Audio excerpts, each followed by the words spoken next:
Richard, what's the latest on the search?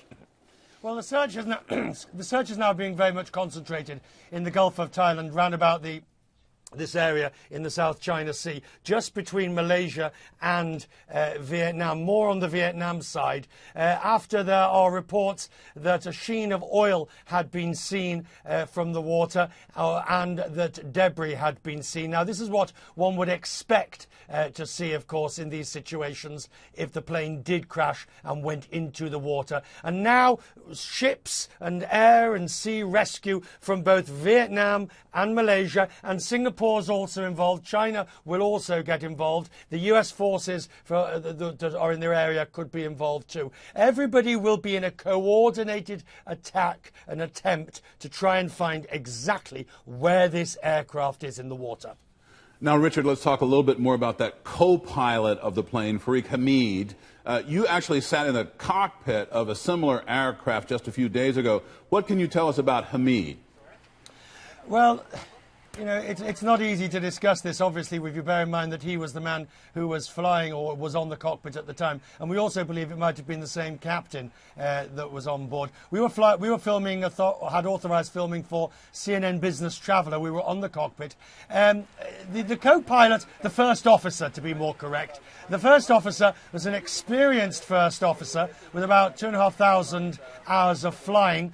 He was in the process of transitioning from his previous aircraft to the 777 fleet. He'd had several months of training in the simulators and was now in training on board the aircraft as exactly as it would be. And there would have been an extremely, as there was on this flight, the captain on this flight, extremely experienced training captain who was with him on this flight.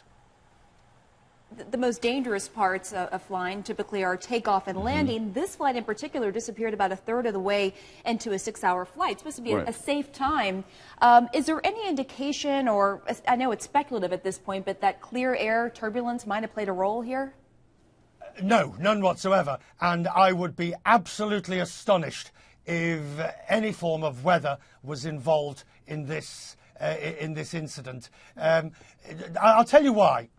Weather, the plane is built to fly at minus 74 degrees at 37,000 feet and bounce around in the air. It is built for that. It can carry all sorts. Now, they will have had, as indeed on this particular flight that you showed me with the captain and the first officer, they have radar.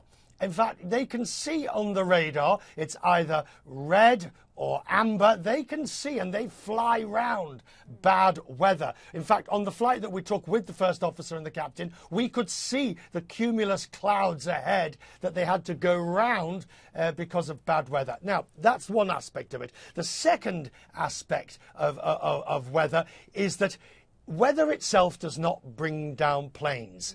What often can happen is weather creates an environment in the cockpit or with the machinery of the aircraft, and the pilots respond to that. We learned that from Air France 447. But weather itself, not a factor. I'd be very surprised in this case. And because there was no Mayday call, you would think if weather was a factor, you would... Well, that is the most important and interesting aspect so far. No Mayday. No pan, which means another form of distress call. Nothing from the aircraft that we know of. We do not know yet from Malaysian Airlines what signals the plane was sending via its ACARS methods. So the airline may know more than they're telling us at the moment.